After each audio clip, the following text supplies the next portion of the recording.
AI के बारे में बात करने में कितना मज़ा आता है। कोई ऐसी इंडस्ट्री नहीं है जिसने एआई ने उसको छुआ नहीं है या फिर उसके ऊपर उसका प्रभाव नहीं पड़ा है। आज हम एआई के एक नए पहलू के बारे में जानेंगे, वो है सस्टेनेबिलिटी। लेकिन मुझे तो इसकी कुछ खास समझ नहीं है। That is why we have Sagar who is going to explain how sustainability and AI go together. Sagar, thank you for being here. And before we begin, I want to ask you about your journey and also how did you end up with AI? Sure, thank you so much Kulbhushan इस podcast के लिए। और मुझे लगता है कि ज़्यादा से ज़्यादा लोग एआई के सस्टेनेबल चीज़ के बारे में भी समझ सकें और जान पाएँ, मेरी कोशिश रहेगी। और अपनी जर्नी के बारे में बताऊं तो मैं आता हूं मेरठ से। वहीं पर मेरी और मेरठ और बरेली जैसे कुछ शहरों में मेरी परवरिश हुई। उसके बाद मैं दिल्ली गया पढ़ने, और फिर दिल्ली के बाद मैं पुणे गया पढ़ने, और पुणे के बाद थोड़ा टाइम यूएस भी गया पढ़ने। और इसी बीच जो ओवरऑल मैं बहुत ज़्यादा इंटरेस्टेड था वो था कि हाँ, किस तरीके से हम समाज में एक बड़ा परिवर्तन कर सकते हैं। और उसके दो तीन तरीके होते हैं, या तो आप आईएएस पीसीएस बनिए, या फिर आप समाज सेवा करिए, या फिर आप पॉलिटिक्स में जाइए।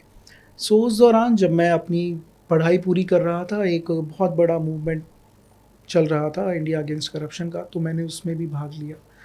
उसमें भाग लेके मैंने ये देखा कि एक्टिविज़म क्या है, क्या क्या चीज़ों से प्रभाव पड़ता है लोगों पे। और मैं साथ में सामाजिक कार्य भी कर रहा था। लेकिन पॉलिटिकल जब मैं जो पूरी पॉलिटिकल जर्नी थी मेरी करीब 3-4 साल की, उसमें मेरे को ये पता चला कि हाँ, क्या मुद्दे हैं जो ज़मीन पर लोगों को इम्पैक्ट करते हैं, वो क्या चीज़ें हैं जो लोग समझते हैं और समझना चाहते हैं, और ये भी कि वो कौन सी चीज़ें होती हैं छोटी छोटी या बड़ी जो उनको प्रभावित करती हैं।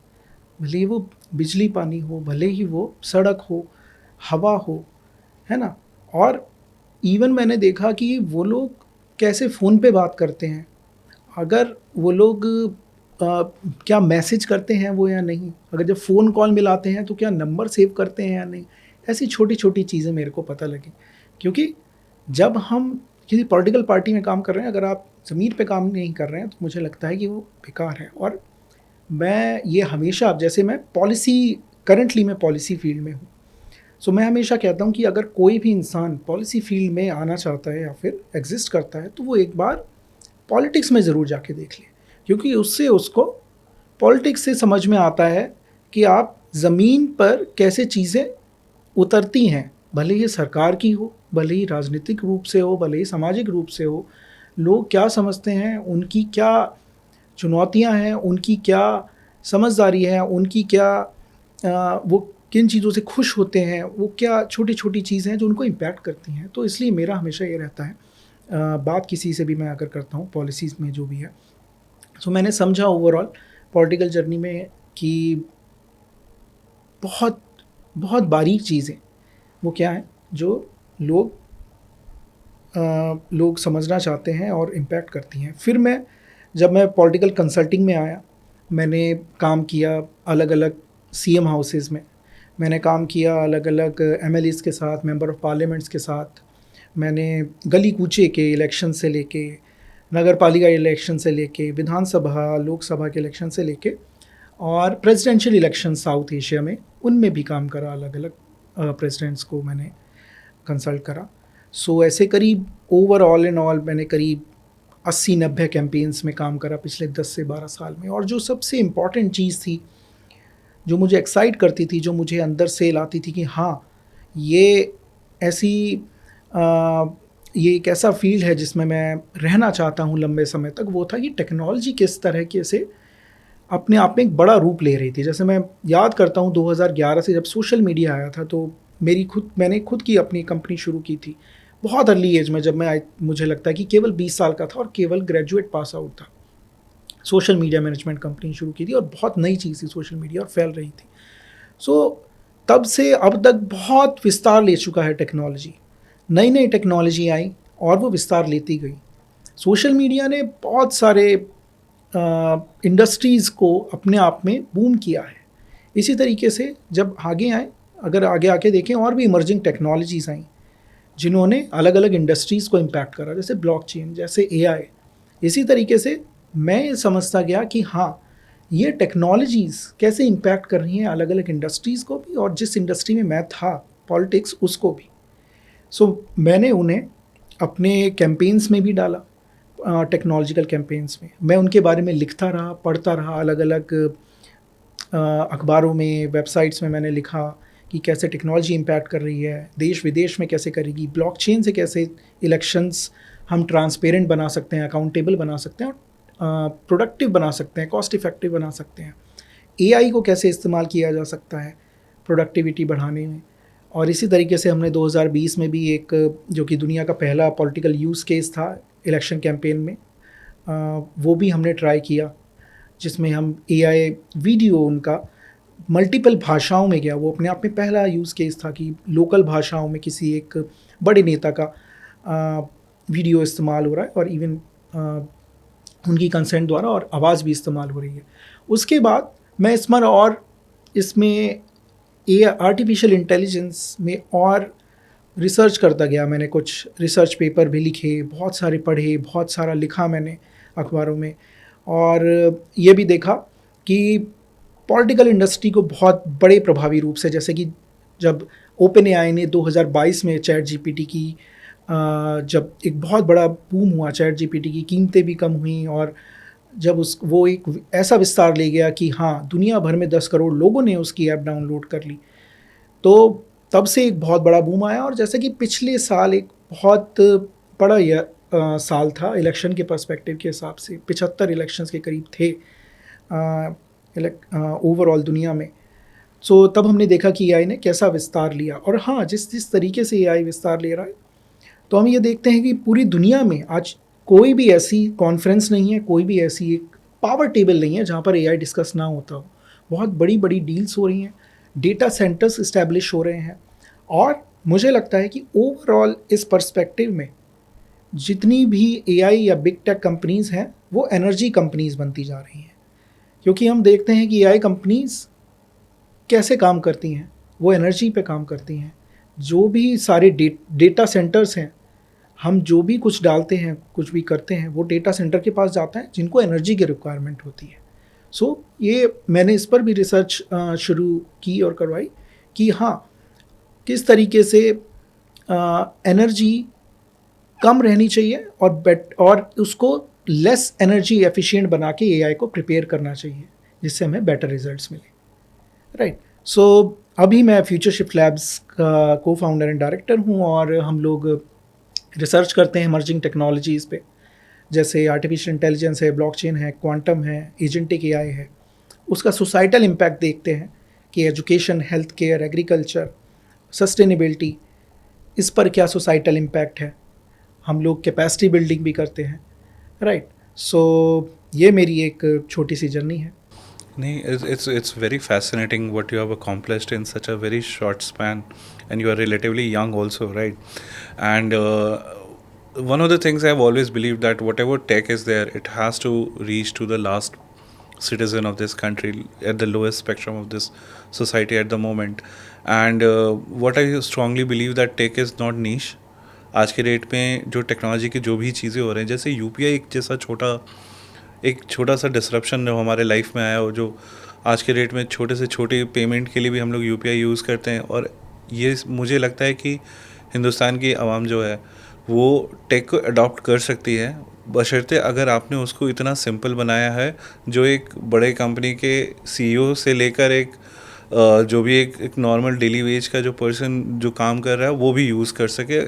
तो वैसा मुझे लगता है कि आपने जो भी काम किया स्पेशली, और आपने जो फोकस किया है कि जो सोसाइटल इम्पैक्ट की आप जो बात कर रहे हैं, ये बहुत ज़रूरी है, जो टेक में बहुत कम डिस्कशन होता है, बहुत कम लोग इसके बारे में बात करते हैं और केयर करते हैं।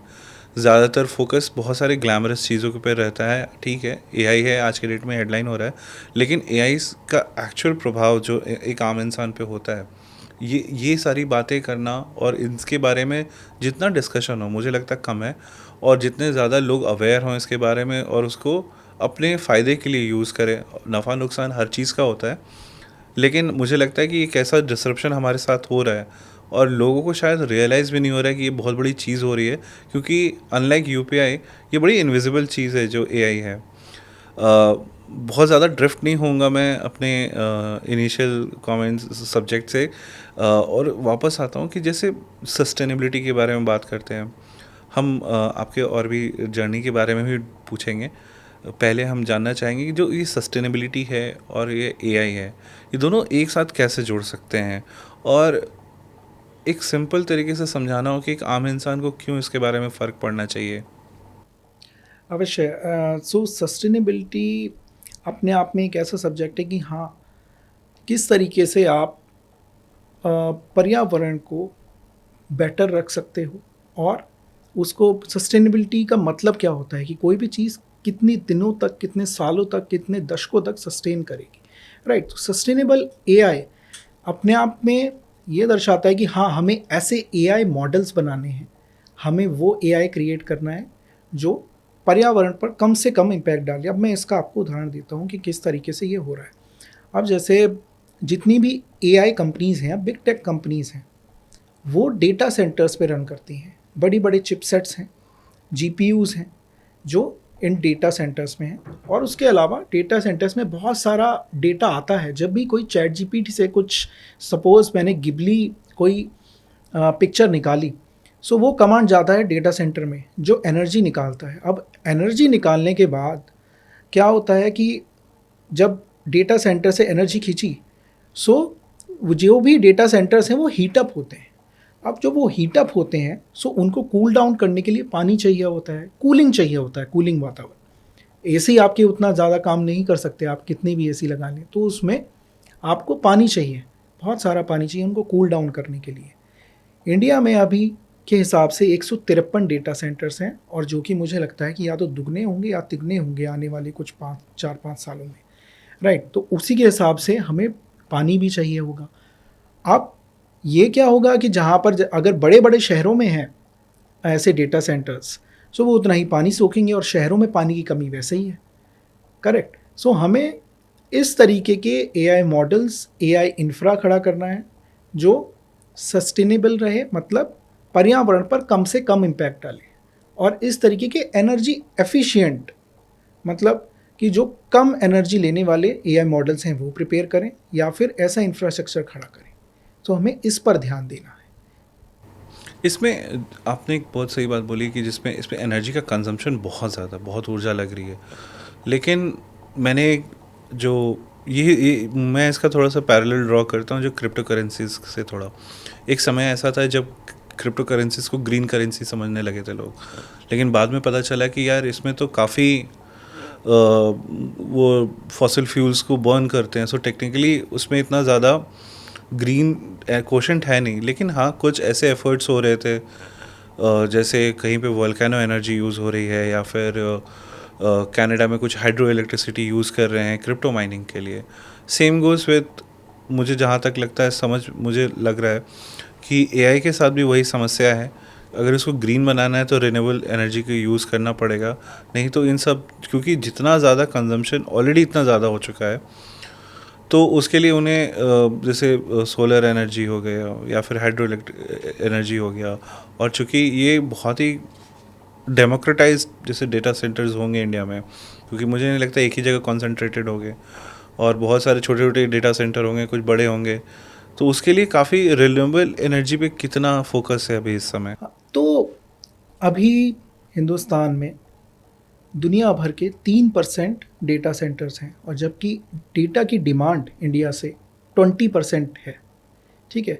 और ये अपने आप में बढ़ने वाली है। आपको पता ही है कि किस तरीके से सोशल मीडिया कंपनीज और क्रिएटर्स भी फोकस कर रहे हैं इंडिया पे, क्योंकि because of good internet penetration, because of cheap data rates, India का डेटा बहुत इंपॉर्टेंट हो जाता है, जो कि आगे बढ़ेगा। अब इस कवायद में ये बहुत इम्पॉर्टेंट है कि जितना भी हम डेटा इस्तेमाल कर रहे हैं, राइट, वो आगे डेटा सेंटर्स भी बढ़ेंगे, और उसी हिसाब से जितना भी डेटा सेंटर्स बढ़ेंगे, और ये बहुत डिसेंट्रलाइज एआई इंफ्रास्ट्रक्चर बनना चाहिए।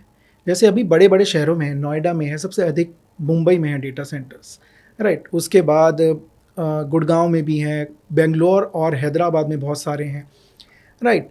सो ये छोटे छोटे शहरों में जाने चाहिए, टीयर 2 टीयर 3 सिटीज़ में, राइट। जैसे पुणे हो गया, जैसे भोपाल हो गया, लखनऊ हो गया, जयपुर हो गया, और कानपुर हो गया, और इंदौर हो गया, राजकोट हो गया। इस तरीके के शहरों में और बनना चाहिए, क्योंकि बड़े शहर पर ऑलरेडी बहुत लोड है पानी का या फिर एनर्जी एफिशिएंट होने का।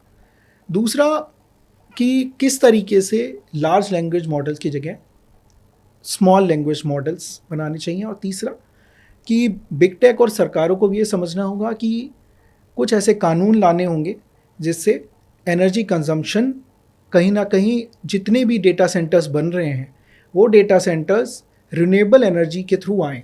अभी हिंदुस्तान में 73% कंजम्पशन है थर्मल पावर का डेटा सेंटर्स बनाने में, मतलब केवल 27% रिन्यूएबल एनर्जी सोर्सेज है। सो मुझे लगता है कि आगे आने वाले सालों में ये देखना है कि वो जो 27% है वो कैसे हम धीरे धीरे 40 करें, फिर उसके बाद हम 50 करें, और हाँ, ये हम रिन्यूएबल एनर्जी सोर्स के थ्रू जो ग्रीनर डेटा सेंटर्स का कंसेप्ट है वो कैसे बढ़ा के हम उसको 50 से अधिक ले जाके 60-70 कर पाएँ, और थर्मल का या फिर जो फॉसिल फ्यूल्स का से रन होते हैं डेटा सेंटर्स उनको कम कर पाएँ, जिससे हम जो सस्टेनेबल एआई की बात करते हैं वो उसकी तरफ एक अच्छा स्टेप ले सकें। आपसे एक छोटा सा एक चीज़ पूछना है जिसमें थोड़ा एक हमारे लोग जो देख रहे हैं उनको थोड़ा एक अंतर भी समझ में आएगा। एक होता है सस्टेनेबल एआई और एक होता है एआई फॉर सस्टेनेबिलिटी। तो इन दोनों चीज़ों के बीच में लोग काफ़ी कंफ्यूज हो जाते हैं, तो इसके बीच में क्या डिफरेंस है, क्या अंतर है इन दोनों के बीच में? श्योर। सो सस्टेनेबल एआई है कि हम किस तरीके के एआई मॉडल्स डेवलप करें, एआई इंफ्रा डेवलप करें जो पर्यावरण को कम नुकसान पहुंचाए, बहुत कम एनर्जी ले, और इस तरीके से डेटा सेंटर्स पर भी कम एनर्जी एफिशिएंट हो कि वो एनर्जी कम इस्तेमाल करके बेटर एआई इंफ्रा रन कर सकें। एआई फॉर सस्टेनेबिलिटी है कि हाँ, हम एआई का इस्तेमाल सोसाइटल इम्पैक्ट के लिए कैसे कर सकते हैं जो सस्टेन करें, राइट, जो आगे लंबे समय तक चलें। मतलब कि एआई का इस्तेमाल आप हेल्थ केयर में कैसे कर सकते हैं, एआई का इस्तेमाल आप एजुकेशन में कैसे कर सकते हैं, पर्सनलाइज करने में, एक्सेस लेने में। एआई का इस्तेमाल आप एग्रीकल्चर में कैसे कर सकते हैं, बेटर वेदर रिपोर्टिंग में, बेटर कि आपकी जो फसल होगी वो अगले 6 महीने में किस तरीके से होगी, और जब बरसात कम हो रही है या धूप ज़्यादा पड़ रही है तब खेती किस तरीके की होगी। एआई का इस्तेमाल अर्बन इंफ्रा में किस तरीके से होगा कि ट्रांसपोर्ट या फिर ट्रैफिक किस तरीके से आगे चल रहा है या फिर आगे चलेगा, किस तरीके से पॉल्यूशन कम होगा। सो दोनों में ये अंतर है, और मुझे लगता है इंडिया में दोनों के लिए ही काम करना चाहिए, क्योंकि अपॉर्चुनिटीज़ बहुत हैं और हमारे पास बहुत बड़ा डाइवर्सिटी है, राइट। और इसलिए बहुत ज़रूरी बन जाता है दोनों के लिए ही काम करना। एक में हम बिल्ड कर रहे हैं एआई मॉडल सस्टेनेबल, और दूसरे में हम एआई को ही इस्तेमाल कर रहे हैं पब्लिक यूज़ के लिए, बेटर सोशल इम्पैक्ट के लिए। सो जो जहाँ तक मुझे समझ में आया, तो जो सस्टेनेबल एआई के बारे में बात कर रहे हैं, जहाँ पे एनर्जी कंजम्पशंस के बारे में बात कर रहे हैं, तो आपको कुछ पता है कि जहाँ पर कुछ कंपनीज़ हो या फिर कुछ ऐसा इनिशिएटिव्स लिया गया है, आप जो इनिशिएटिव ले रहे हैं, तो अभी इस समय हिंदुस्तान में सिचुएशन कैसी है? अभी हम लोग क्या सिर्फ इसको this something that we have just encountered, या फिर हम लोग इसको समझ रहे हैं, या फिर कुछ पॉलिसी लेवल पे कुछ वर्क हो रहा है, या इसके लिए कुछ पॉलिसी या स्कीम बननी शुरू हो गई हैं कि आप डेटा सेंटर बनाओ, जीपीयू सेटअप करो, या फिर जो भी इंफ्रास्ट्रक्चर एआई के लिए यूज़ करो, लेकिन आपको इतना कार्बन ऑफसेट करना पड़ेगा, कार्बन फुटप्रिंट के लिए आपको ये करना पड़ेगा, या फिर आपको कुछ ऐसा इसके बारे में बताएं जो अभी हो रहा हो, या फिर अभी हम लोग किस स्टेज में हैं अभी इस समय? मुझे लगता है कि अभी हम जैसे हिंदुस्तान में अभी हम देख रहे हैं कि एआई किस तरीके से लोगों के जीवन में एक्चुअली आए और एक अच्छा बदलाव लाया जाए। सस्टेनेबल एआई के ऊपर अभी उतना ध्यान नहीं है ऑनेस्टली। सस्टेनेबल एआई के ऊपर ध्यान जाना चाहिए और वो धीरे धीरे जाएगा मुझे लगता है।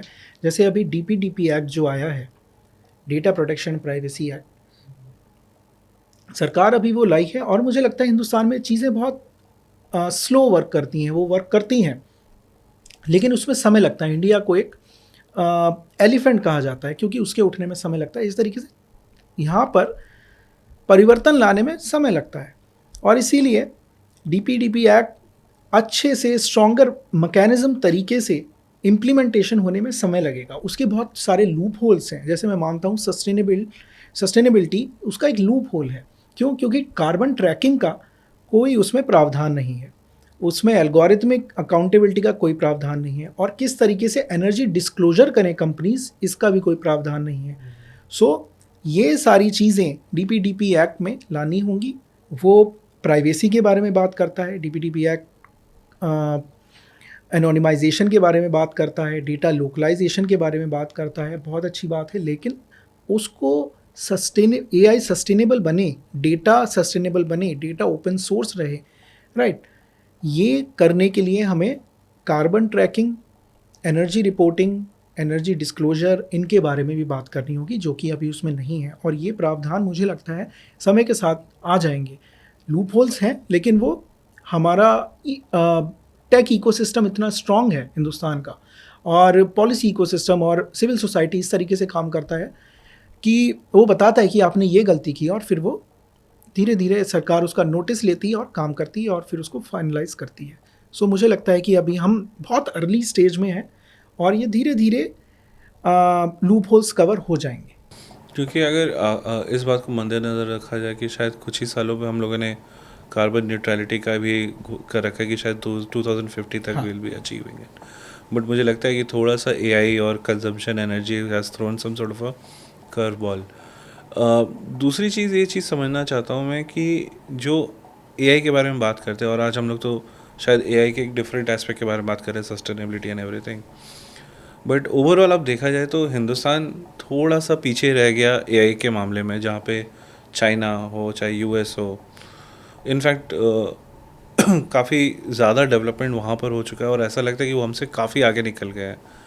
तो आज के डेट में इंडिया क्या कर सकता है? इंडियन कंपनीज, इंडियन एंटरप्रेन्योर्स या creators, inventors, what they can do so that they can quickly match up with the their Western and Chinese counterparts, or and also what do you think, like it's a very hypothetical situation where what do you think will be the India version of all of this?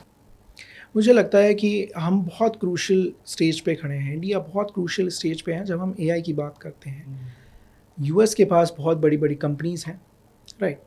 China ने अभी deep sea के ज़रिए क्या किया हम सारे लोगों ने देखा ही, बड़े बड़े मार्केट्स धराशायी हो गए ग्लोबली।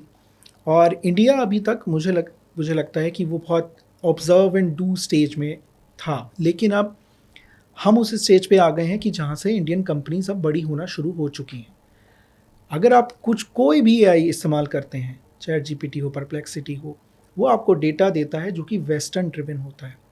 इंडिया की सबसे जो अच्छी बात रहेगी कि लाइक जो डाइवर्सिटी है इंडिया की, राइट, सो वो अपने डेटा में आए। सो इंडिया के लिए बहुत इम्पॉर्टेंट है कि इस तरीके की बड़ी कंपनी एटलीस्ट 4 से 5 बने, राइट, क्योंकि वो अपने आप में बहुत ज़्यादा इंस्पायर करती हैं छोटी कंपनीज़ को, छोटे एंटरप्रेन्योर्स को, राइट, इवन कॉलेज स्टूडेंट्स को, कि वो लुकअप करें कि हाँ उनको AI में जॉब्स चाहिए, there are so many jobs which are being created, right.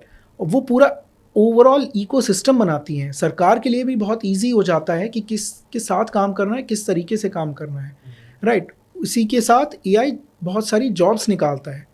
AI jobs निकालता है तो वो लोगों के लिए आसान होता है कि हाँ अब हम कंप्यूटर सीख चुके हैं, IT सीख चुके हैं, अब हम AI सीखेंगे और ऑगमेंट करेंगे AI को, जिससे चीज़ें और लोगों के लिए आसान होंगी, राइट। तो हम ऐसे क्रूशल स्टेज में हैं जहाँ से हमें ओवरऑल ग्लोबल साउथ की लीडरशिप लेके अलग अलग बड़ी बड़ी कंपनीज बनानी चाहिए। अभी हमारे पास एक AI पॉलिसी नहीं है और मुझे लगता है कि आने वाले समय में होगी, लेकिन तब तक ये अभी India is the hub of AI innovation, क्योंकि जो यहाँ पे AI फ्रूगल इनोवेशन हो रही है वो दुनिया में कहीं नहीं हो रही है। एआई में अभी तक जो हमने इनोवेशन देखी हैं वो देखी हमने कंटेंट के मार्केट में। जैसे आप देखेंगे कि ऑलमोस्ट सारे ही एआई कंटेंट ऐसी चीज़ है जो हर गली नुक्कड़ तक पहुंच चुका है। वो पार्लियामेंट से लेके आप अपने फ़ोन में और किसी सुदूर रिमोट गांव में भी किसी के फ़ोन में भी है, राइट। वो एक ऐसी चीज़ है जो डेमोक्रेटाइज हो चुकी है, लोगों तक पहुंच चुकी है। एआई हेल्थ में बहुत सारे काम हो रहे हैं और ऐसे प्रोडक्ट्स बन रहे हैं जो आसानी दे रहे हैं, टेलीमेडिसिन में आसानी दे रहे हैं, एजुकेशन पर्सनलाइज होती जा रही है, राइट। सो बहुत सारी अपॉर्चुनिटीज़ हैं। धीरे धीरे एआई लिटरेसी प्रोग्राम सीख रहे हैं, राइट। जैसे एआई स्किल फोर्स इंडिया में अभी भी सबसे ज़्यादा बड़ी एआई स्किल फोर्स है ओवरऑल वर्ल्ड वाइड, स्टैनफोर्ड की रिपोर्ट है, राइट। एआई लिटरेसी इंडिया में और बेटर हो सकती है अगर चलाया जाए, जिसकी वजह से बहुत सारी जॉब्स जनरेट होंगी, राइट। सो जहाँ पर मुझे लगता है कि मुसीबतें हैं वहीं पर बहुत सारी अपॉर्चुनिटीज़ क्रिएट होती हैं। और इंडिया इस क्रूशियल जंक्चर में बहुत इंपॉर्टेंट पॉइंट पर है, जहाँ पर अगर हम देखें पिछले कुछ महीनों में क्या हुआ है कि right, because of trade war, because of business war, बहुत सारे एलाइज या फिर कहें अगर हम जियो पॉलिटिकल चीज़ें चेंज हुई हैं और मिडल ईस्ट एंड यूरोप हमारी तरफ कहीं ना कहीं आकर्षित हुए हैं। सो मुझे लगता है वो एक ज़रिया रहेगा आगे कि हाँ, हम कैसे अपने आप को ग्लोबली प्लेस करें, कैसे इंक्लूसिव और इंडिजीनियस हमारे खुद के प्रोडक्ट्स बनाएं और दुनिया को आगे इस्टेब्लिश करें as India as a global leader. ऐसा कई बार होता है कि जैसे काफ़ी लोग कहते हैं बार बार कि India is not a creator company, मतलब कंट्री वेयर इंडिया से लोग चीज़ें क्रिएट हो जो ग्लोबली यूज़ हो। और काफ़ी इस पर डिबेट भी होता है, मेक इन इंडिया कैंपेन को भी लेके होता है कि इंडिया में कितना ही मेकिंग हो रहा है।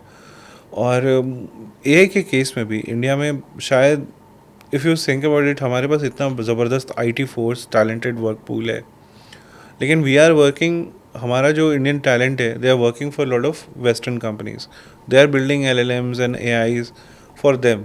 और इंडिया में जब अपना लोकलाइज बनाने की बात होती है तो शायद इक्का दुक्का ही कंपनी है जो कुछ हद तक आगे बढ़ पाई हैं। तो आपको लगता है कि एक थोड़ा सा एक स्टिग्मा भी है इंडिया में कि यार हम लोग बनाते नहीं, हम लोग कंज्यूमर मार्केट, हम लोग क्रिएटर मार्केट नहीं है? ये बहुत बड़ा मैं कहूँगा, हाँ, ये कहा जाता है कि India is a consumption space and west is more about creator space, right. लेकिन हाल फिलहाल में जैसे हम देखेंगे बहुत सारी कंपनीज इमर्ज हुई हैं इंडिया से। कृत्रिम एआई हो गई, सर्वम एआई हो गई, योटा एआई हो गई, राइट।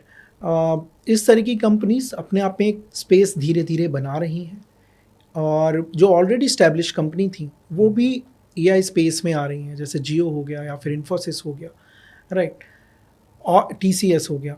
सो अब क्या होने वाला है कि इंडियन एआई स्पेस में ये एक बड़ी कंपनीज एक बड़े मार्केट को कैप्चर करेंगी। एंड ये हम मानते हैं कि लाइक ये स्टिग्मा रहता है लोगों के दिमाग में, क्योंकि उन्होंने अभी तक वो प्रोडक्ट्स यूज़ करे हैं जो वेस्ट में बने थे। परप्लेक्सिटी हो गया, क्लॉडे हो गया, चैट जीपीटी हो गया, जेमिनाई हो गया, राइट। लेकिन हमें आंसर्स भी उसी तरीके के मिल रहे हैं। उस पर डेटा, मैं ये नहीं कहूँगा 100% डेटा सही है, लेकिन डेटा बहुत वेस्टर्नाइज है। इंडियन डेटा ऑलमोस्ट नथिंग है उस पर। ग्लोबल साउथ की बात करें तो उसका डेटा रिलेटिविटी हमें फील ही नहीं होती है। तो इसलिए बहुत ज़रूरी है कि हम अपने एआई इकोसिस्टम के साथ एआई मॉडल्स और एआई कंपनीज क्रिएट हों, और वो होना शुरू हो चुके हैं मुझे लगता है। और अभी आगे आने वाले सालों में देखेंगे कि ये जो बहुत बड़ा मिथक था कि इंडिया केवल कंजम्पशन स्पेस है और क्रिएटर स्पेस नहीं है, ये टूटता हुआ दिखाई पड़ेगा हमें। कई बार तो मैंने ये भी नोट किया कि जो ये सारे जनरेटिव एआईज हैं वो हिंदुस्तान को इतने अच्छे तरीके से समझते नहीं हैं। हिंदुस्तान एक ज़बरदस्त डाइवर्सिफिकेशन, यहाँ पे बहुत ज़बरदस्त अलग अलग भाषाएं, अलग अलग कल्चर, अलग अलग पहनने का तरीका, उनका दिखना, सब कुछ बहुत ही डिफरेंट है और एक साथ सब कुछ है। तो ये चैट जीपीटी, ये जो चीज़ें हैं ना, ये सारी चीज़ें उस चीज़ को कैप्चर नहीं कर पाती हैं। और मुझे लगता है कि एक इंडिया मेड कुछ सोल्यूशन हो जहाँ पे ये सारी चीज़ें समझे। और जैसे लैंग्वेज का जो बात है, हमारे यहाँ तो भाषाएं इतनी जल्दी थोड़े थोड़े डिस्टेंस पे चेंज होती हैं, तो वो उसको भी समझे। लेकिन वो ऐसा होता हुआ भी, क्योंकि वो तो वेस्टर्न है और सारे जो इंडिया में बन रहे हैं शायद अभी बहुत ज़्यादा एडवांस स्टेज पे तो नहीं है, लेकिन जो वेस्टर्न है वो हिंदुस्तान के वो नुआंस को समझ नहीं पाते हैं। और मुझे कई बार ये शिकायत होती है कि यार ये लोग तो अपने हिसाब से चीज़ें देते हैं। और दूसरी ये चीज़ जानना पॉइंट आउट करना चाहता था, जैसे चाइना का डीप सीक है। अब उसमें चाइना के बारे में कुछ अगर पूछिए तो वो उसको ज़बरदस्त तरीके से उसको सेंसरशिप करता है। तो मुझे लगता है कि अगर कोई वेस्टर्न या इंडिया के बाहर कहीं की भी अगर कोई एआई यूज़ कर रहे हैं, वो अपने हिसाब से उसे सेंसर कर रहे हैं, तो क्या चांसेस है कि वो शायद हमारे कंट्री के बारे में, चाहे लीडर्स हों, चाहे पॉलिटिकल लीडर्स हों, चाहे कोई इंडिविजुअल हो, चाहे हमारे इतिहास को लेकर कुछ ऐसा गलत इन्फॉर्मेशन दे, या फिर उस अलग वो दूसरे पहलू से उसमें इंफॉर्मेशन डालें। तो आपको लगता है ये रिस्क बहुत ज़बरदस्त बना हुआ है? मैं पहले पहले सवाल पर आता हूँ जिसमें बात की गई थी कि हाँ, इंक्लूसिविटी कितनी इम्पोर्टेंट है। और बाहर के देशों के जो एआई मॉडल्स हैं या प्रोडक्ट्स हैं, उसमें इंक्लूसिविटी मैं कहूँगा ऑलमोस्ट ना के बराबर है। अगर मैं चैट जीपीटी पे टाइप करता हूँ कि विमेन, एन इंडियन विमेन, सो मुझे दिखा देगा एक इंडियन विमेन आएगी जिसका फेस लाल होगा और उसने साड़ी पहन रखी होगी, या फिर काला होगा जिसका फेस। क्या ऐसी लड़की नहीं हो सकती है कि जिसका फेस गोरा हो इंडिया में, राइट? वो हमें ब्लैक या ब्राउन ही क्यों दिखा रहा है? ये कितना बड़ा बायस है, राइट? इसी तरीके से अगर आप कोई ट्राइबल पर्सन इन इंडिया डालेंगे, सो मुझे हो सकता है केवल नॉर्थ ईस्ट का दिखा दे, राइट? क्या कोई ट्राइबल पर्सन ऐसा नहीं हो सकता कि जो उड़ीसा में हो, या फिर जो उत्तराखंड में हो, राइट? या फिर कोई राजस्थान में हो और वहाँ की पोशाक पहना हो। सो ये बहुत ज़रूरी है कि इस इंक्लूसिविटी पे काम किया जाए, और मुझे लगता है कि इंडिया में ये काम होना शुरू हो चुका है, स्पेशली लैंग्वेजेस में।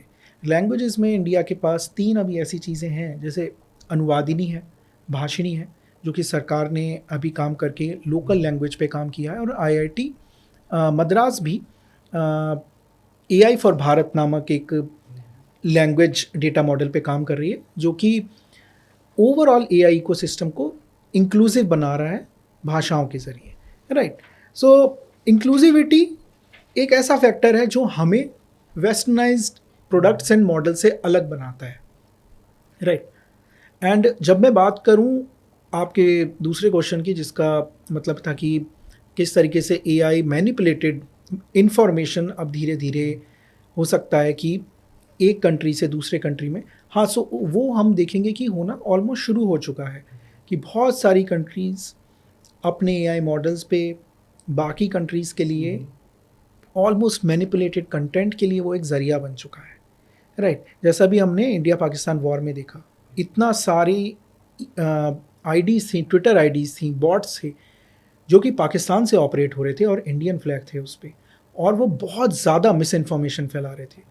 वो उन पर केवल भ्रामक जानकारियाँ थीं, भ्रामक वीडियोस थे, भ्रामक फ़ोटोज़ थीं कि इतने बम फट गए, इतनी मिसाइलें गिर गईं, जबकि ऐसा कुछ भी नहीं हुआ था, राइट? सो ये अपने आप में ऐसा ही यूक्रेन में हुआ, यूक्रेन रशिया वॉर में, इस तरीके का ही इज़राइल में हुआ, इज़राइल और हमास में, राइट? सो एआई स्पेस क्योंकि बहुत जल्दी चीज़ें बनाता है, राइट? तो उसको गलत इस्तेमाल इस तरीके से भी हो रहा है कि आप दूसरे देशों के प्रति गलत सूचना आप कैसे फैला सकते हो, और ये बहुत मुझे लगता है डेंजरस प्रेसिडेंस है। और मैंने ये चीज़ एक और पैटर्न जो नोट किया कि जहाँ पर एक रियल टाइम कुछ क्राइसिस अनफोल्ड हो रहा है, मुझे भी नहीं पता, हमें भी नहीं पता। मुझे लगता है कि देश के 90% सरकार के अलावा और जो लोग उस एक्शन में रिलेटेड है, उनके अलावा उनको किसी और को ये चीज़ समझ, उनके पास ही सही लेजिट इन्फॉर्मेशन है या फिर कुछ क्रेडिबल मीडिया आउटलेट्स के पास। लेकिन इस समय क्या हुआ कि इतना ज़्यादा लोगों ने मिस इन्फॉर्मेशन पहुँचाया, तो उसमें एक नई चीज़ मैंने पैटर्न करी देखी, लोगों उसके नीचे हर पोस्ट के नीचे लिखना शुरू कर दिया। ट्विटर की बात कर रहा हूँ, जहाँ पर वहाँ पे देखा कि हे ग्रोक, इज़ दिस ट्रू? और मेरा मानना था कि ये चीज़ अभी हो रही है। ग्रोक को कैसे पता चलेगा कि ये चीज़ सही है कि गलत है? और मुझे लगता है ये एक बहुत ही गलत प्रेसिडेंट सेट हो रहा है, जहाँ पर आप रियल टाइम चीज़ों को एआई से फैक्ट चेक करने की कोशिश कर रहे हैं।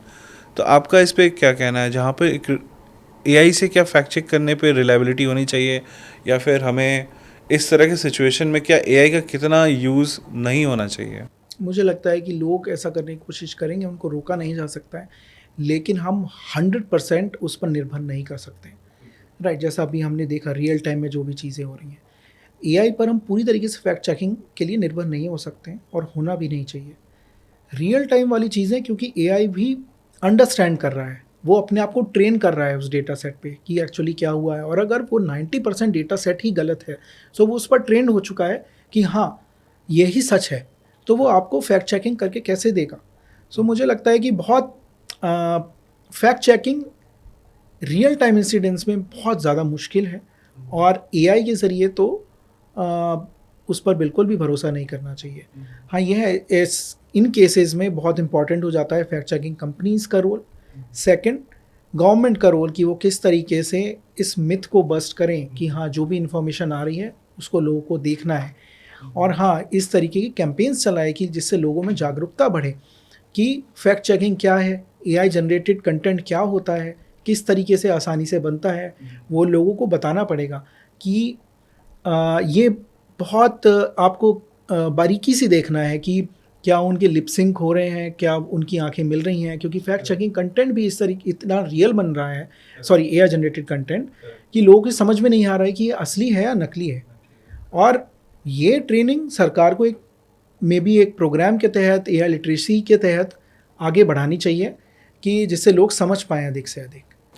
मुझे तो लगता है कि शायद सोशल मीडिया में स्पेशली खास करके अगर कुछ एआई जनरेटेड कंटेंट है, देन उसके अंदर एक कोई लेबल होना चाहिए कि इट्स एआई जनरेटेड।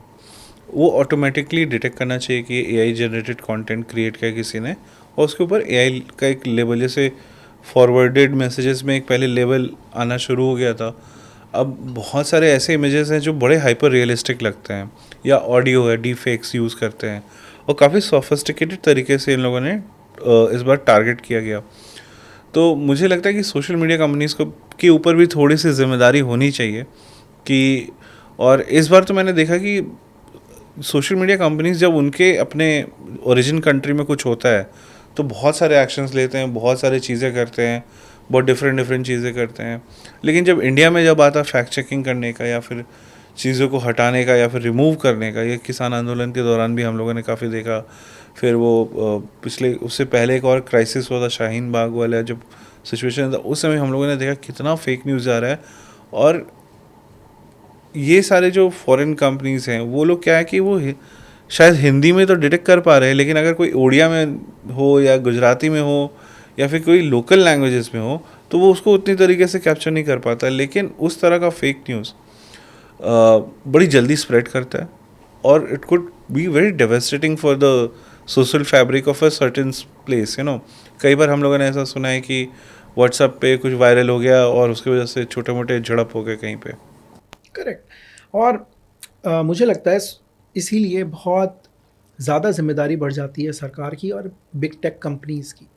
अब अगर जैसे कुछ कंपनीज़ हैं जिन पर ऑलरेडी लेबलिंग होकर या फिर वाटर मार्किंग होके आती है कि एआई जनरेटेड कंटेंट है ये, लेकिन उसको क्रॉप करके फिर आप एक नया कंटेंट क्रिएट कर सकते हैं जिस पर वो वाटर मार्किंग हट चुकी है या फिर लेबलिंग हट चुकी है, फिर क्या किया जाएगा, राइट? सो ये इनको इनग्रेन करना होगा, इन कंपनीज़ को, सरकार को ये श्योर करना होगा, श्योरिटी करवानी होगी कि हाँ जो भी एआई जनरेटेड कंटेंट बन रहा है वो लेबलिंग जब भी सोशल मीडिया पर आ रहा है, किसी भी सोशल मीडिया प्लेटफॉर्म पर, वो उस पर लिखा हुआ हो कि एआई जनरेटेड कंटेंट है ये, राइट? इवन अगर वो कुछ बाईपासर या फिर फायरवॉल के थ्रू अगर क्रॉप किया जा रहा है या फिर हटाया जा रहा है, उसके बावजूद भी वो वाटर मार्किंग आए, वो लेबलिंग आए, राइट? एटलीस्ट उससे ये तो साबित होता है कि ये एआई जनरेटेड कंटेंट है, वरना फैक्ट चेकिंग कंपनीज भी कहाँ तक मेहनत करेंगी? जब तक फैक्ट चेकिंग होती है तब तक ऑलरेडी कोई कंटेंट 100x की स्पीड से ट्रेवल करके और 10 लाख या 1 करोड़ लोगों तक पहुंच चुका होता है। आप उसको फैक्ट चेक करके वो न्यूज़ केवल, मुझे लगता है कि बहुत कम लोग तक पहुंचती है और फिर रीड हो पाती है, राइट? जब तक आप जैसे अगर आप देखेंगे कि जितने भी सीनियर सिटीजन्स हैं उनके पास जो भी न्यूज़ आ रही है व्हाट्सएप पर, उनके पास कोई सोर्स नहीं है फैक्ट चेक करने के लिए, वो उसको सच मान लेते हैं, कोई भी वीडियो आए या फोटो आए। अभी एक वीडियो आया था शहबाज शरीफ का, जिसमें वो कह रहे थे कि हमने हार मान ली है और हम कहीं के नहीं रह गए हैं, राइट। सो ये बहुत सारे वीडियोस ऐसे चले और सीनियर सिटीजन्स के पास आए जो उसे सच मान गए। अब वो कहाँ जाएं फैक्ट चेकिंग करने के लिए, राइट। सो बहुत ज़रूरी है कि उनको इस तरीके से लिटरेट भी किया जाए, और इस तरीके का कंटेंट केवल फॉरवर्ड ही नहीं, एआई जनरेटेड कंटेंट लिखे जब भी किसी भी सोशल मीडिया पे आए, सो वो लेबलिंग हो, वरना फैक्ट चेकर्स केवल खाना पूर्ति के लिए रह जाएंगे। Correct correct.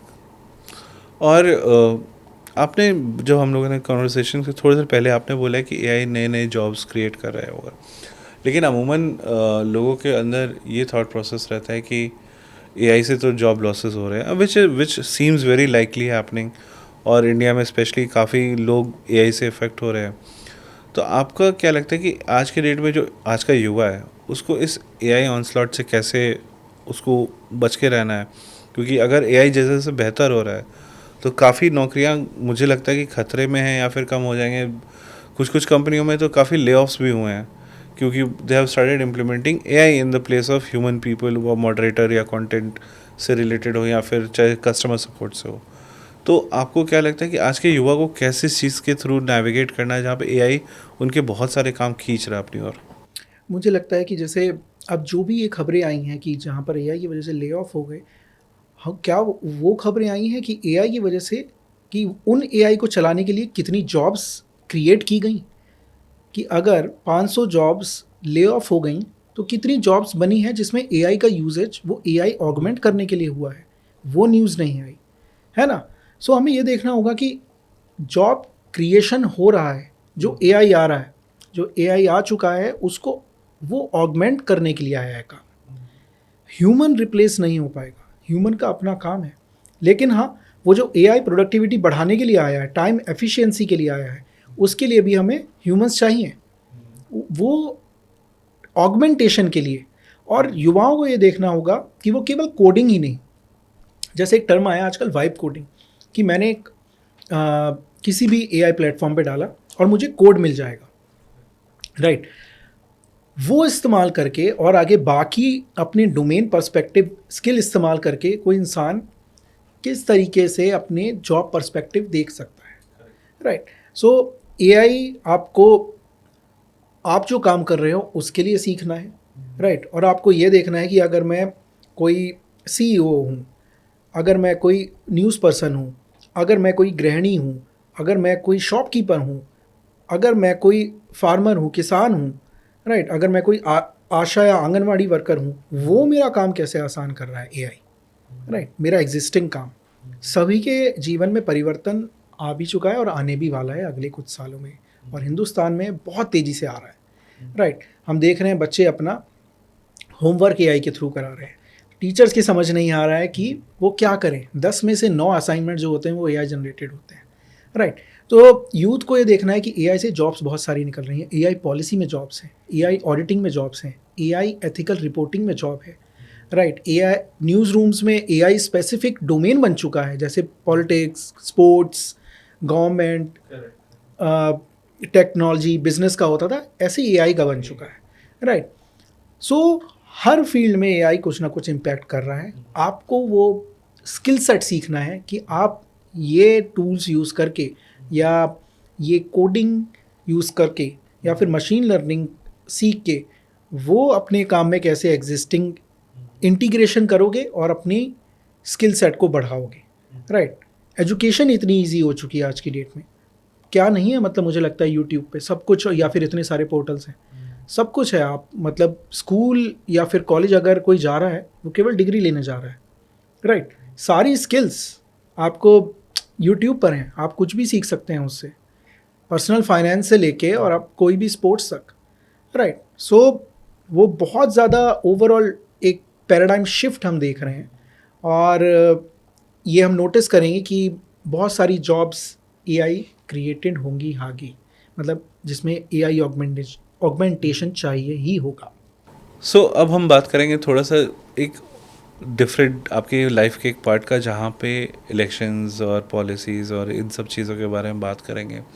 और मुझे बड़ा फैसिनेशन है कि कैसे टेक्नोलॉजी ने हमारे इलेक्शन सिस्टम को पर प्रभाव डाला है। मुझे याद है आज से कई साल पहले, आई थिंक 2013 या 14 के आसपास, जहाँ पे मैंने देखा पहली बार, या आई थिंक 13 14 11 12 13 के आसपास, जहाँ पे देखा मैंने the power of social media.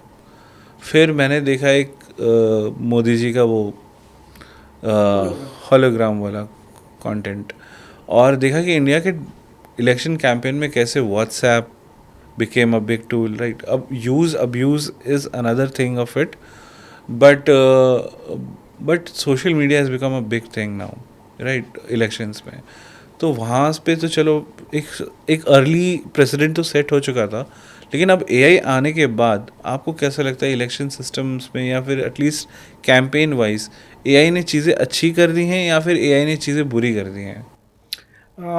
ये मुझे लगता है कि अभी पिछला साल एआई का यूज़ होना शुरू हुआ, तो पिछला साल पहला एआई इलेक्शन का साल था, राइट, जहाँ से चीज़ें शुरू हुई हैं। और इस साल अगर हम देखते हैं दिल्ली चुनाव में एआई बहुत ज़्यादा यूज़ हुआ। एआई कहाँ इस्तेमाल होता है इलेक्शंस में? वो है कि अभी बहुत हम इनिशियल लेवल पर हैं। पॉलिटिकल पार्टीज़ इस्तेमाल कर रही हैं कंटेंट के लिए, वो चीप फेक्स बना रही हैं, वो मीम्स क्रिएशन में इस्तेमाल कर रही हैं, वो वॉइस मैसेजिंग के लिए इस्तेमाल कर रही हैं। जो काम कॉल सेंटर्स किया करते थे वो अब एआई ने ले लिया है, राइट, कॉलिंग का। इसी तरीके से कंटेंट का काम हो गया, डिज़ाइनिंग का काम हो गया, जो ऐप इंटीग्रेशन का काम हो गया, ये सारी चीज़ें एआई ने ले ली हैं। स्पेसिफिकली एआई कंटेंट की बात करें अगर तो। दूसरा, इलेक्शन कमीशन ने भी पिछले साल जब लोकसभा का चुनाव था, इलेक्शन कमीशन ने एआई का इस्तेमाल किया, जिससे वो वेब कैम्स में एआई इंटीग्रेट करके और ये नोटिस कर सकेंगी किस बूथ पर ऐसा कुछ हो रहा है जहाँ पर कि सपोज़ कुछ झड़प हो गई है, लड़ाई हो गई है या फिर आगजनी हो गई है, वो रिपोर्ट की जा सके फर्दर, एंड उसको जो फर्दर जिस पर एक्शन किया जा सके, राइट, इमीडिएटली, राइट। तो इस तरीके से भी इस्तेमाल हुआ। और इसका इस्तेमाल डीप फेक्स क्रिएशन के लिए भी हुआ। जैसे स्लोवाकिया और बांग्लादेश में हमने देखा कि डीप फेक्स बनाए गए थे, और रोमानिया में भी, जहाँ पर सीधे हम देख रहे हैं कि कुछ कैंडिडेट्स के डीप फेक्स बनाए गए जिन्होंने अपना या तो नाम वापस ले लिया या फिर नॉमिनेशन भी कैंसिल करा दिया, राइट। तो अगर कोई नॉमिनेशन कैंसिल कराता है मतलब दूसरे कैंडिडेट को एडवांटेज हो जाती है, राइट। सो ये उस हद तक पहुंच चुका है। और कहीं ना कहीं आगे हम देखेंगे कि बाकी पॉलिटिकल पार्टीज़ भी इसमें एआई विंग्स क्रिएट करेंगी अपनी, कि कैसे स्ट्रेटेजिकली हम अपनी एआई विंग का इस्तेमाल कर सकते हैं लोगों तक बेटर पहुंचने में, बेटर स्ट्रेटजी क्रिएट करने में, बेटर मैसेजिंग में, बेटर मोबिलाइजेशन में, बेटर कम्युनिकेशन में, राइट। सो अभी ये है। एंड मैनिफेस्टो क्रिएशन के लिए एआई का इस्तेमाल हो रहा है। जापान के एक मेयर इलेक्शंस में एआई का इस्तेमाल हुआ था, जहाँ पर उसका एआई एवतार बनाया गया एक मेयर का, और उसने अपना पूरा चुनाव मैनिफेस्टो क्राउड सोर्स किया, जहाँ पर वो मांग रहा था और लगातार उसको प्रचार कर रहा था, जो भी उसके पास रिस्पॉन्सेज आ रहे थे। यूके में हमने देखा एक एआई कैंडिडेट रन हुआ था, स्टीव एआई, राइट। वो एक एआई अवतार था और वो इलेक्शन भी लड़ा है यूके प्रेसिडेंट के, राइट। सो ये कुछ ऐसे एग्जाम्पल हैं जो हमने देखे कि इलेक्शंस में इनका क्या इस्तेमाल हो रहा है, पॉलिटिकल पार्टीज़ कैसे इस्तेमाल कर रही हैं, और मुझे लगता है आगे ये एजेंटिक एआई तक जाएगा, राइट, कि कैसे और आसानी से कोई भी इंफॉर्मेशन, बस आपने कहा कि like please send this to these many people, right, और वो इतने करोड़ लोगों तक पहुंच गई, राइट। एजेंटिक एआई अपने आप ही काम करके, अपने आप ही उसको प्रोसेस करके, एंड बाकी वो सारे काम कर देगा जो भी, जिसके लिए एक बहुत ले पर्सन की स्किल सेट चाहिए होता है, राइट। कि सपोज़ आपको जीमेल चलाना है या फिर आपको डॉक्यूमेंटेशन करना है, वो सारा काम एजेंटिक एआई कर देगा। आपको लगता है कि एआई और पॉलिटिकल पार्टीज़ के द्वारा इसको और डीप ले जाया जाएगा? जैसे क्या एआई विल डिसाइड टू, क्या AI will influence, AI derived result influence से सीट एलोके पार्टी टिकट एलोकेशन? अगर can the AI be used to measure the performance of each and every candidate real time data on their popularity? Can the AI go that deep and become so sophisticated for political parties? आ, मुझे लगता है political parties ऐसा करना नहीं चाहेंगी, क्योंकि जो human बायस involve रहता है किसी भी कैंडिडेट सिलेक्शन में, उससे वो हट जाएगा। राइट, कि अगर आपने सपोज़ 15 कैंडिडेट हैं एक सीट पर और उसमें आपको टिकट डिसाइड करना है, उसमें कुछ तो ऐसा बायस होगा ना, जो कि कोई ऑब्जर्वर को, पार्टी लीडर को ये कहेगा कि हाँ मैं इसको चुनाव करता हूँ, राइट, ये बेटर प्लेस्ड है। एआई क्या करेगा, वो जो भी डेटा हम उसको कहेंगे कि हाँ आप ये चीज़ें देखिए जिसके बेसिस पर कैंडिडेट सिलेक्शन होना चाहिए, वो ऐसा कैंडिडेट निकाल देगा जो कि ह्यूमन बायस को रिमूव कर देगा। लेकिन पॉलिटिक्स में अभी इनिशियल लेवल पर ऐसा नहीं होगा, तो मुझे नहीं लगता कि एआई को टिकट सिलेक्शन के लिए इस्तेमाल किया जाएगा। लेकिन हाँ, एआई का इस्तेमाल, जैसे एक और अगर आपको मैं एक इसका इस्तेमाल बताऊं, कि सर्वे कंपनीज इसका इस्तेमाल करना शुरू कर दिया है, कि जैसे लाइव रैली होती हैं तो उसमें लोगों को दिखाकर ये पहचाना जा रहा है कि उनका इमोशन क्या हो रहा है इस पर, क्या वो होपफुल फील कर रहे हैं, क्या वो सैड फील कर रहे हैं, क्या वो गुस्से वाला फील कर रहे हैं लाइव रैली को देख के।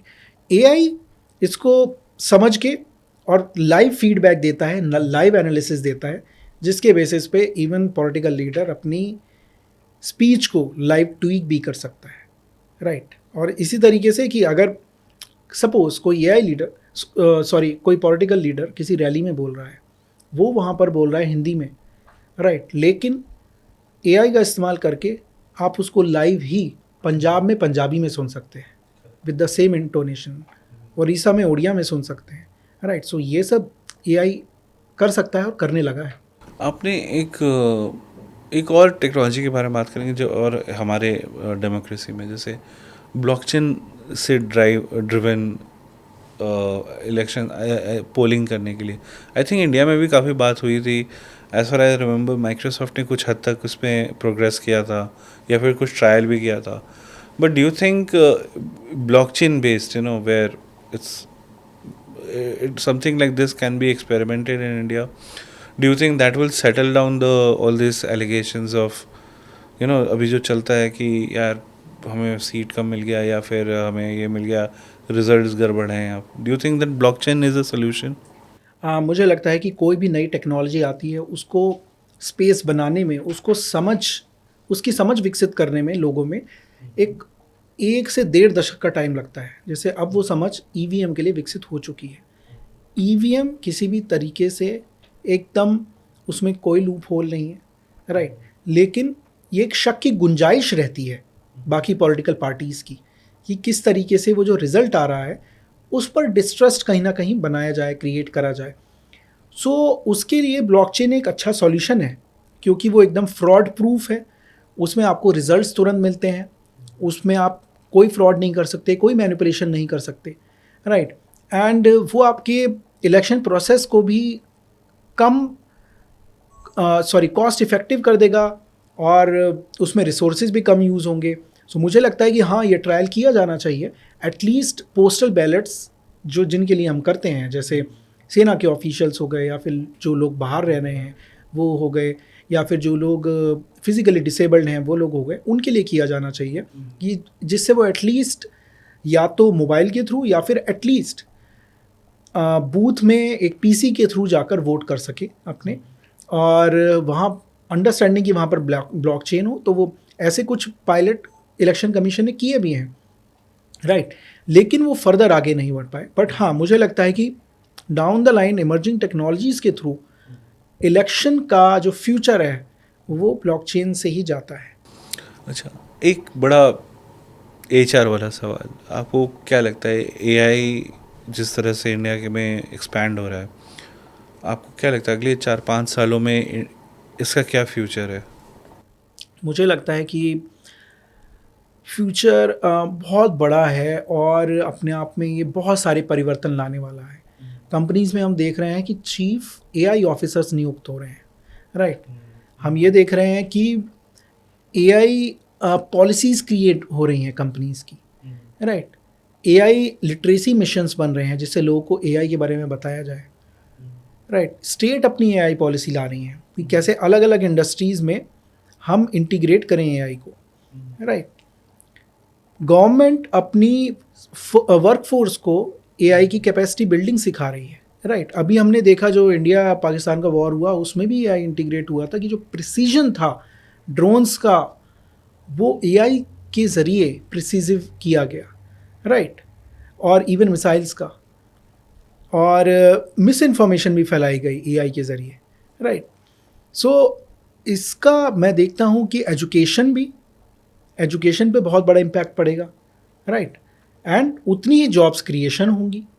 लोगों को जब तक हमें इतना आसान बना देना है एआई जिससे लोग यूपीआई की तरह उसका इस्तेमाल करें अपने नॉर्मल जीवन में, अपने जो काम कर रहे हैं उसमें, कि कोई हेल्थ वर्कर ये कहे कि हाँ मैं टेलीमेडिसिन का इस्तेमाल कर सकती हूँ, उसमें मैं फ़ोन करके पूछ सकती हूँ कि हाँ अगर मैं इस गांव में आई हुई हूँ तो यहाँ पर आसपास कौन सी वो शॉप्स हैं, या फिर जो मेरा पेशेंट मुझसे ऑनलाइन बात कर रहा है या टेलीफोन पे बात कर रहा है मैं उसको किस तरीके से दवाई बताऊं।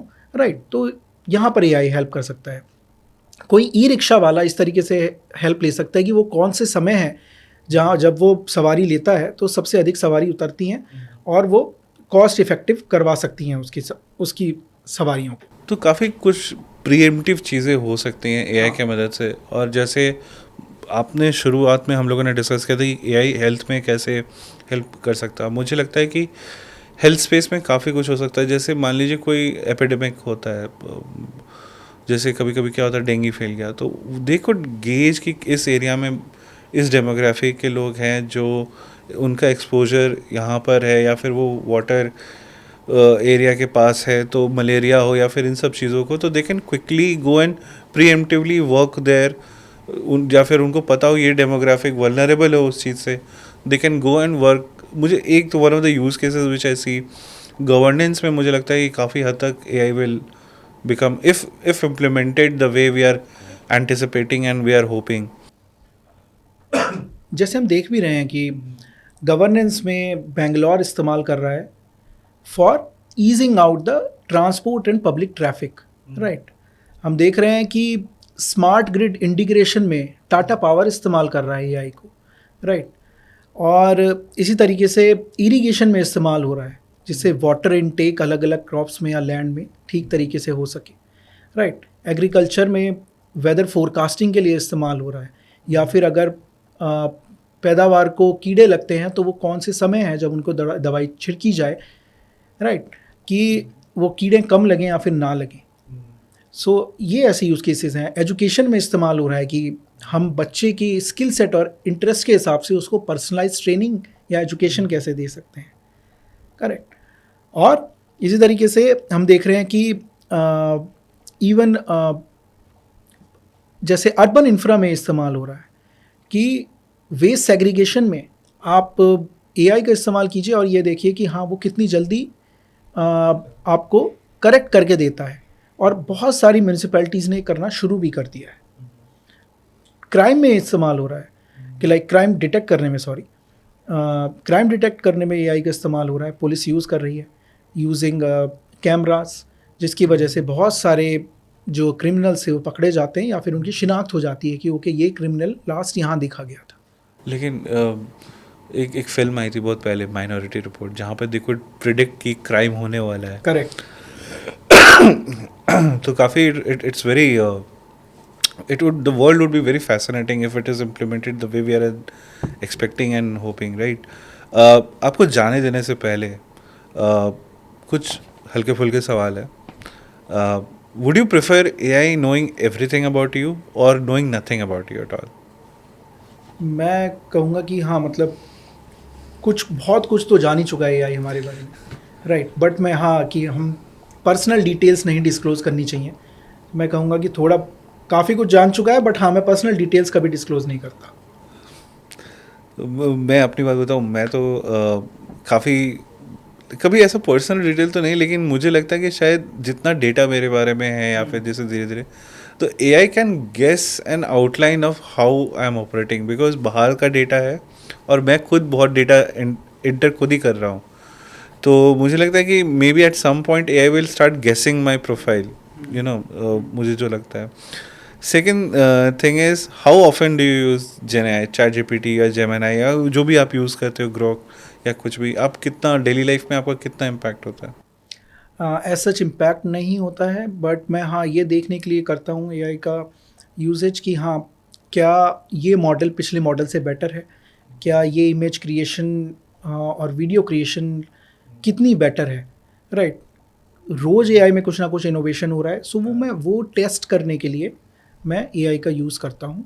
एंड ये समझने के लिए कि अगर वो कोड लिख रहा है तो वो नॉर्मल कोडिंग से कितनी बेटर है, राइट।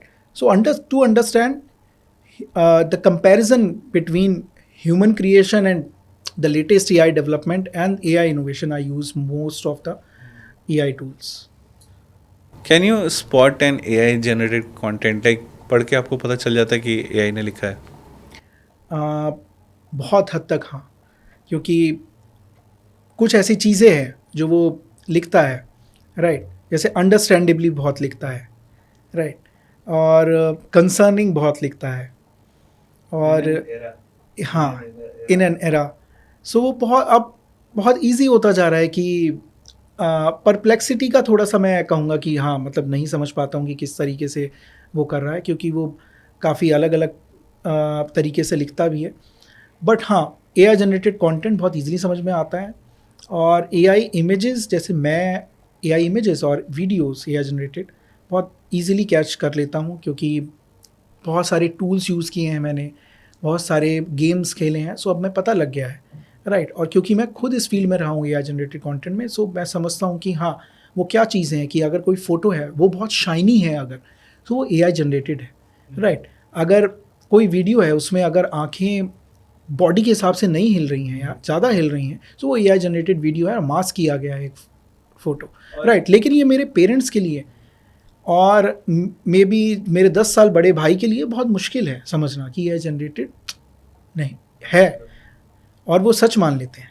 कभी कभी कुछ वीडियोस देखे और ऐसे लग रहा है कि पता नहीं, अरे ऐसा कैसे अनाउंस कर दिया, ये हो गया वो हो गया।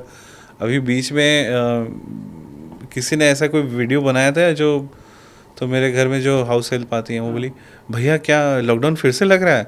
हमने कौन सा लॉकडाउन? तो बोले हमें व्हाट्सएप पे आया, ये ऐसा फेक न्यूज़ चल रहा है। और वो इतना हाइपर रियलिस्टिक, धीरे धीरे एआई के साथ समस्या ये है कि इतना हाइपर रियलिस्टिक हो जा रहा है। मे बी इमेजेस वगैरह तो फिर भी समझ में आ जाता है कि हाँ चलो थोड़ा सा कार्टूनिश है, लेकिन कुछ कुछ जैसे सोरा वगैरह जहाँ पे डेवलपमेंट हो रहा है वो काफ़ी रियलिस्टिक लग रहे हैं, फ्रॉम टेक्स्ट टू कमांड, बहुत जो रियलिस्टिक, बहुत और रियलिस्टिक।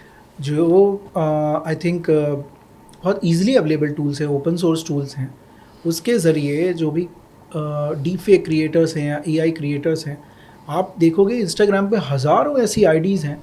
जैसे मैं मानता हूँ कि आलिया भट्ट की इतनी सारी डीप फेक वीडियोज़ हैं, आई थिंक उसकी सबसे ज़्यादा correct correct. Cheap fake videos बनी हुई हैं। और ऐसे ही जो भी महिलाएं होती हैं या फिर बाकी जेंडर्स भी हैं, उनका फ़ोटो रिप्लेस करके और नई Celebrities नई का। सेलिब्रिटीज़ पर लगाया जा रहा है, और नई आईडी क्रिएट की जा रही है, जिसकी Correct, वजह से वो क्राइम अपने आप में बहुत बढ़ रहा है। और I think it's very hard to track also. Very hard to track, कि आप एक देखोगे और आपको पूरा एक वहाँ पे आपको लगेगा कि हाँ यहाँ पे तो 100 से 1000 आईडीज़ ऑलरेडी एक पूरा समुद्र है। मुझे मुझे मुझे एक चीज़ से उससे याद आया, जिसपे जैसे डिजिटल अरेस्ट वगैरह के बारे में हम लोग काफ़ी डिस्कस कर रहे थे पिछले कॉन्वर्सेशन में।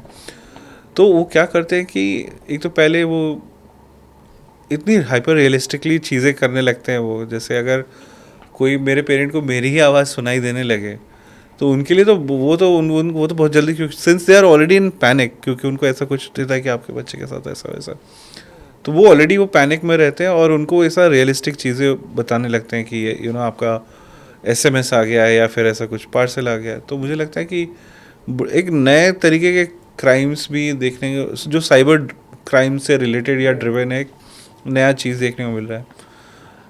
एक लास्ट सवाल जो एक और है, अगर आपका एक पर्सनल असिस्टेंट होता तो आप उसको क्या नाम देते और क्यों?